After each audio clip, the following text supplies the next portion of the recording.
اور جو کافر ہیں وہ باطل کی مدد سے جھگڑا کرتے ہیں تاکہ اس سے حق کو پھسلا دیں، اور انہوں نے ہماری آیتوں کو اور جس چیز سے ان کو ڈرایا جاتا ہے اسے ہنسی بنا لیا ہے۔ اور اس سے بڑھ کر ظالم کون، جس کو اس کے پروردگار کی آیات کے ذریعے سمجھایا گیا تو اس نے ان سے منہ پھیر لیا، اور جو اعمال وہ آگے کر چکا اس کو بھول گیا۔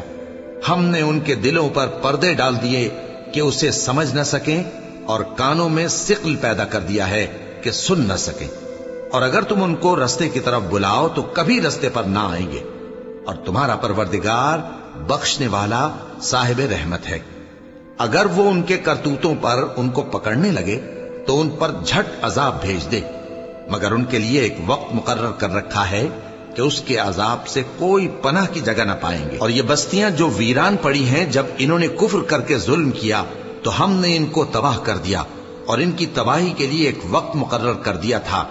اور جب موسیٰ نے اپنے شاگرد سے کہا کہ جب تک میں دو دریاؤں کے ملنے کی جگہ نہ پہنچ جاؤں ٹلنے کا نہیں، خاص صدیوں چلتا رہوں، پھر جب وہ دونوں ان دریاؤں کے سنگم پر پہنچے تو اپنی مچھلی بھول گئے۔ پھر اس مچھلی نے دریا میں سرنگ کی طرح اپنا رستہ بنا لیا۔ جب آگے چلے تو موسیٰ نے اپنے شاگرد سے کہا کہ ہمارا کھانا لاؤ، اس سفر سے ہم کو بہت تکان ہو گئی ہے۔ اس نے کہا کہ بھلا آپ نے دیکھا کہ جب ہم نے اس چٹان کے پاس آرام کیا تھا تو میں مچھلی وہیں بھول گیا، اور مجھے آپ سے اس کا ذکر کرنا شیطان نے بھلا دیا، اور اس مچھلی نے عجیب طرح سے دریا میں اپنا رستہ بنایا۔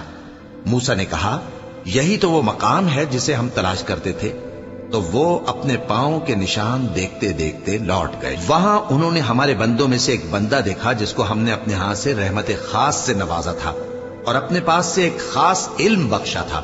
موسیٰ نے ان سے جن کا نام خضر تھا کہا کہ جو علم اللہ کی طرف سے آپ کو سکھایا گیا ہے، اگر آپ اس میں سے مجھے کچھ بھلائی کی باتیں سکھائیں تو میں آپ کے ساتھ رہوں۔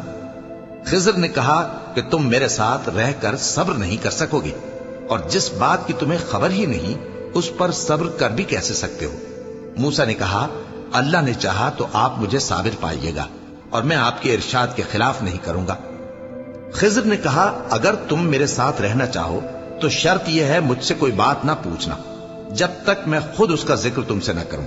تو دونوں چل پڑے، یہاں تک کہ جب کشتی میں سوار ہوئے تو خضر نے کشتی کو پھاڑ ڈالا۔ موسیٰ نے کہا کیا آپ نے اس کو اس لیے پھاڑا ہے کہ سواروں کو غرق کر دی؟ یہ تو آپ نے بڑی عجیب بات کی۔